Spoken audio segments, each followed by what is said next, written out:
안녕하세요, 심슬입니다. 파업을 하시다가 여러분들 수익이 반토막 나셨나요? 그렇다면 급작스럽게 필요한 방안은 과연 어떤 것인지를 알아보도록 하겠습니다. 수익률에 대한 확실성을 가지고 싶다면 급작스럽게 떨어진 수익률에 대한 회복을 위해서 이 방안 꼭 가지고 가시면서 커버 전략을 펼치시길 바랍니다. 그럼 오늘도 영상 속 정보 모두 정성 가득 만들었으니 끝까지 꼭 봐주세요. 시작하기 전에 구독, 좋아요 잊지 마시길 바라면서 들어가 볼게요.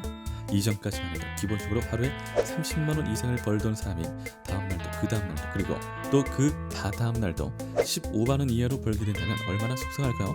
파업을 재테크를 하면서도 이렇게 수익이 급작스럽게 하강 곡선을 그릴 때가 있습니다. 이럴 때는 당연히 이에 대한 적합한 전략을 설정해서 알아본 것이 하나의 방안이 되겠습니다.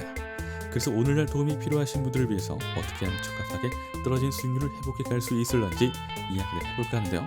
혹시라도 지금 현재 제일 필요한 방법이 바로 이것이라고 한다면 무엇부터 하면 될런지 잘 한번 생각해 보시길 바랍니다. 일단 제일 중요한 건 얼마의 수익률을 기준으로 언제 떨어지면 이 방안을 실행시키는 것이 좋을지를 일단 정해두고 들어가는 것이 아무래도 좋겠습니다. 일단은 먼저 중요한 건 바로 수익률이 떨어지게 된 기간입니다. 한 3일 정도 이상 수익률이 떨어진다? 그러면 이제 이 방안에 대한 시동을 거는 것이 중요하겠습니다. 그런데 여기서 또 퍼센트도 중요하죠.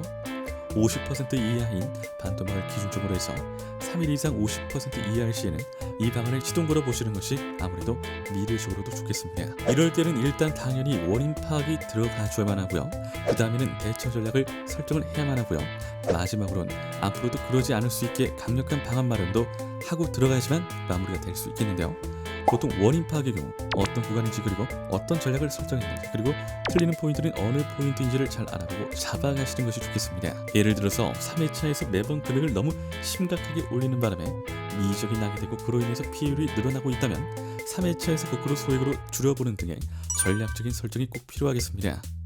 그래서 어떤 포인트에서 얼마의 금주로서 실패를 하는지를 살피는 것이 제일 첫 번째로 필요합니다. 그 다음에는 대처 전략 설정입니다. 위에서 이야기를 해드렸던 바와 같이 내가 실수하고 있는 부분에 대해서 다시는 그 실수가 반복되지 않을 수 있게끔 하나의 새로운 전략을 설정하는 겁니다. 그래서 이제는 더 이상 3회차 이후에 금액을 올리지 않는 방식으로 조금 더 안정적으로 접근을 한다든지 하는 식의 도움이 필요합니다. 원인을 알고 나서 똑같이 고치지 않고 그냥 인치만 하고 들어간다고 내가 과연 다음번에도 그렇지 않고 고치려는 법이 있을까요? 나를 너무 가대평가하지 마시고 꼭 반대 전략을 설정을 억지로라도 해두신 뒤에 들어가세요. 그 다음 마지막으로 내가 정말 이와 같은 똑같은 손해율이 벌어지지 않을 수 있게끔 강력한 방안을 마련하고 들어가는 겁니다. 이건 간단히 다른 전략을 억지로 설정하는 것과 다릅니다. 그러니까 만일 내가 그렇게 했는데도 불구하고 또 실수를 하거나 틀린 점이 있어서 미적이 된다면 그 다음엔 어떻게 할 것인지에 대한 부분입니다. 앞으로 그러지 않도록은 결국 손해율이 50% 이하로 3일 이상 또 떨어지지 않도록을 의미하는 것으로서 미적에 대한 대처 방안을 확실히 가지고 가는 것이 이로써 도움이 되겠습니다. 일단은 미적을 하고 나서는 고정 배수로서 차근차근 접근해서 커버 전략을 펼치는 것이 일반적인데요. 이 방법을 뻔하게 적용해도 상관은 없으나 문제는 꼭 지켜야만 한다는 점입니다.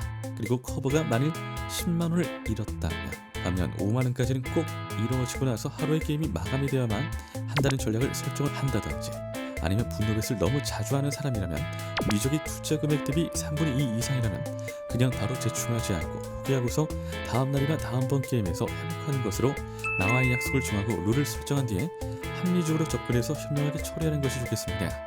제일 주된 포인트는 손해율이 이만큼 다시 떨어지지 않을 수 있게 하면서도 또한 동시에 너무 무리를 하지 않는 것이 되겠습니다. 이 두 가지의 상황 속에서 나름대로의 밸런스를 잘 잡아보시면서 좋은 방향으로 갈 수 있도록 잘 생각해보시고 결정하세요. 항상 말씀드리는 부분이죠. 아는 것과 모르는 것, 직접 해보는 것, 해보지 않는 것의 차이는 매우 뚜렷합니다. 매번 강조하는 데는 이유가 있는 거겠죠? 그러니 이 영상을 보고 계신 여러분들은 저를 믿고 한번 실천해 주세요. 저는 그 믿음을 결과로서 보답하겠습니다. 영상 끝까지 시청해주신 시청자 여러분들 진심으로 감사드립니다. 구독과 좋아요, 알림 설정 한 번씩만 부탁드립니다. 이상 심순이었습니다.